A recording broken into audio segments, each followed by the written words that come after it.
Hey everybody, it's Mr. Winder back with you. We're going to talk about Jamestown a little bit more and what happened to it later on. In 1609, Captain John Smith was burned very badly from a gunpowder explosion and had to return to England. Since the settlers had the skills and the tools needed to survive, Smith thought that the settlers could survive the time without Powhatan's or his help. He set off to take care of himself. Unfortunately, without their strict leader, times became tough. That winter, many of them died. Those who were surviving were forced to eat their livestock and pets, such as horses and dogs. This time period was called the starving time because the settlers became lazy and did not stick to the belief of needing to work for your food. They ran out of food and hundreds of settlers died of starvation or from related illnesses. Settlers originally wanted to get rich by starting a colony in Jamestown. Many of the other lands were profitable through their gold and other precious materials that were found there. Jamestown did not contain any of these materials. Instead, this colony had something better: tobacco.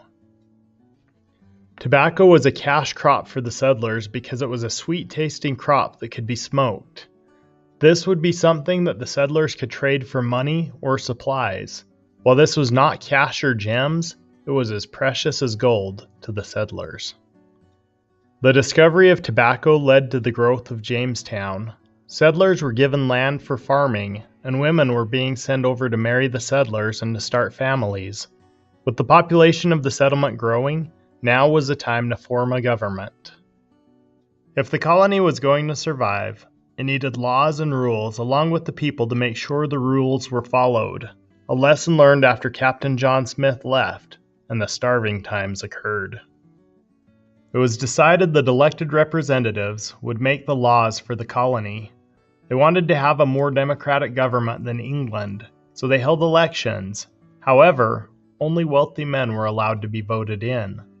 The group was called the House of Burgesses because burgesses is an English word for elected representative.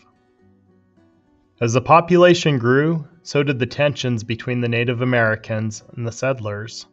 For a time there was a calm between the two groups when John Rolfe married Pocahontas in 1614. However, she died in 1617 during a trip to England to meet King James. Soon after Pocahontas died, so did her brother Powhatan. Powhatan's brother then became chief. Their tribe did not like the settlers at all. So in 1622, the Native Americans attacked the settlers, killing over 300 of them. However, this did little to harm the settlement. Jamestown continued to thrive and became the first permanent settlement in the Americas.